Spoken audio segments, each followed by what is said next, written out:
London's live music scene, once the beating heart of British culture, is under strain.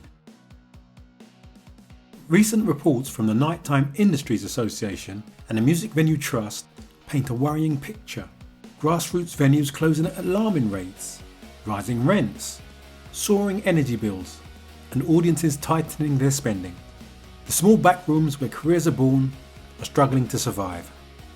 For many venues, the final blow looks set to come in the form of sharply increased business rates, a move that would have crippled pubs and independent music spaces already operating on razor-thin margins. But in a rare moment of reprieve, the UK government performed a U-turn. Relief was extended. For now at least, the lights stay on. In a quiet corner of Islington stands a pub that refuses to fade into history and is a part of history. The Hope and Anchor. Before they became stadium-filling icons, bands like The Cure, U2, Joy Division, The Stranglers, The Pogues, The Jam and The Specials all passed through its doors during their early years. Back then they were not yet legends, they were hopefuls testing songs, finding their sound, playing to small sweaty rooms where the audience was close enough to touch the stage. Today the Hope and Anchor still hosts live music, still gives unknown bands a shot, still keeps that same spirit alive.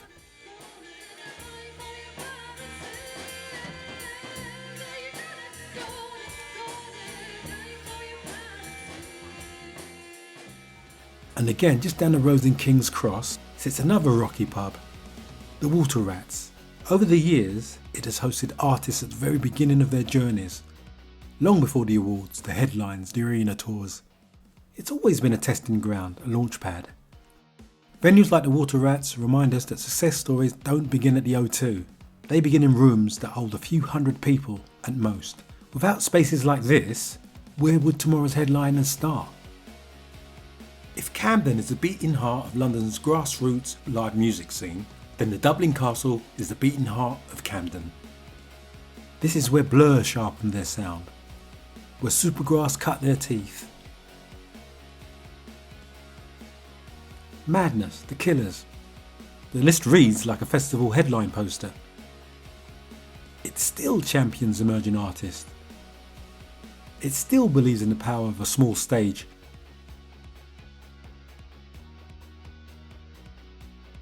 In Stratford, East London, at Maryland Point stands the Cart and Horses.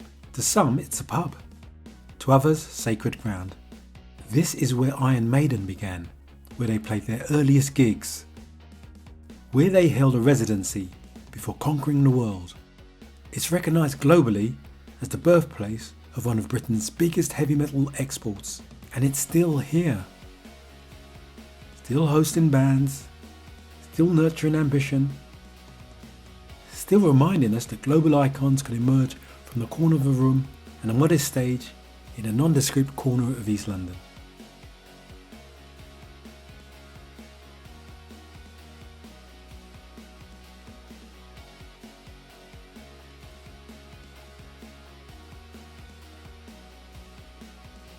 Iron Maiden even have their own brand lager, pride of place, in the Cart and Horses.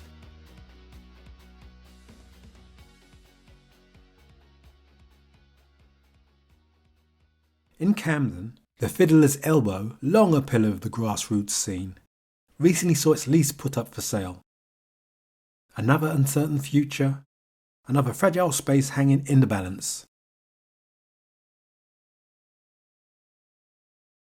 The Uppercut Club in Forest Gate, now gone. Decades ago, this was a place where Jimi Hendrix appeared. He wrote the lyrics to Purple Haze in the club before stepping onto the stage. Nina Simone performed here, the Kinks, the Faces. Today, it exists only in memory. When venues close, we don't just lose buildings. We lose ecosystems, we lose opportunity. We lose the unpredictable magic that only happens in small, intimate music rooms.